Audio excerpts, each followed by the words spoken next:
No, mambo vipi mtongo wa nguvu, na mimi mtangazaji wako Kevoo TV, na kukumbusha usisahau kusubscribe channel yetu na kulike na kushare na kucomment ili kupata habari zinazotendi mtandaoni zaidi na zaidi. Bwana, habari kubwa inatendi mtandaoni inaunga klabu ya Azam FC na Msimbazi. Wengi tunajua kuna bonge la mechi ambalo linakuja kupigwa tarehe 8, na hiyo mechi ni mechi dume sana. Kusema kweli bwana, Simba wamejipanga kinamna fulani kwa kulipa kisasi. Tunajua kabisa klabu ya Azam imemnyanyasa Simba kinamna fulani. Sasa Simba anajua kabisa ni timu kubwa, hataki unyonge kabisa, kitu kilichotokea nyuma hataki kitokee tena. Sasa Azam amejipanga kinoma noma naye ili kuendeleza ubabe wake ambao amezoea kutangaza kwa Msimbazi. Sasa Simba amevunja ukimya naye, hataki tena kuonekana yeye ni mabua kwa Azam FC. Anataka kuonekana yeye ni timu kubwa, ni timu ya wanaume, ni timu ambayo haishikiki. Sasa Simba amepangia kurudisha kisasi kwa Azam FC. Azam FC pia nao wamesema hawakubali, lazima waendeleze ubabe wake. Kwa hiyo maneno yamekuwa ni mengi sana, wanatambiana Simba na Azam, kwa sababu tunajua kabisa Azam amemwonea Simba kinamna fulani hivi, amempiga sana, amemfunga sana.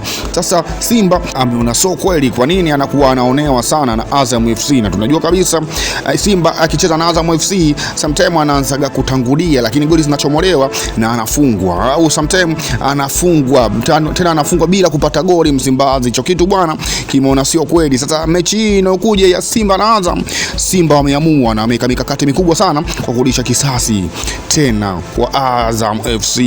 Lakini vile vile kwa upande wa Azam FC nao kutamba kivyao, kusema bwana Azam ni kama kawaida yao, ni wanaendelea kutangaza tu kipigo kutoka kwa Simba, kwa sababu Simba ni timu ndogo sana na ni timu ambayo kusema kweli hawawezi Azam. Ndio issue waliosema Azam FC kama Simba kwao ni mateja. Kwa hiyo iko kitu bwana inatengeneza dabi fulani kubwa sana, kwa sababu sasa hapo inakuwa ni ushindani fulani hivi wa kutoa uteja kwa Simba. Simba yeye anataka kutoa uteja, Azam anataka kuendeleza ubabe wake. Kwa hiyo mambo yatakuwa ni mengi sana katika hiyo mechi.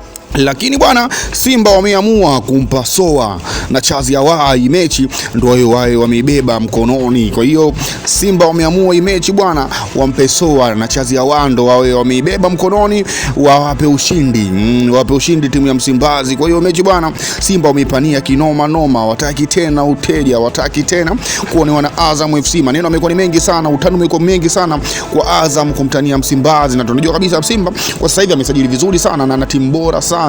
Lakini tu kuna mambo tu yamejitokeza, ndio maana Simba amekuwa teja kwa Azam FC. Kwa hiyo itakuwaje hiyo siku? Maana pia naye Azam amepania kinoma noma hii mechi, hawezi kukubali Simba ashinde. Kwa hiyo mechi itakuwa ni dume sana, itakuwaje? Lakini tunakukumbusha mtongo nguvu, usisahau kucomment na kulike na kusubscribe channel yetu ili kupata habari zinazotendi mtandaoni zaidi na zaidi. Yangu ni ya mtongo nguvu, asante sana.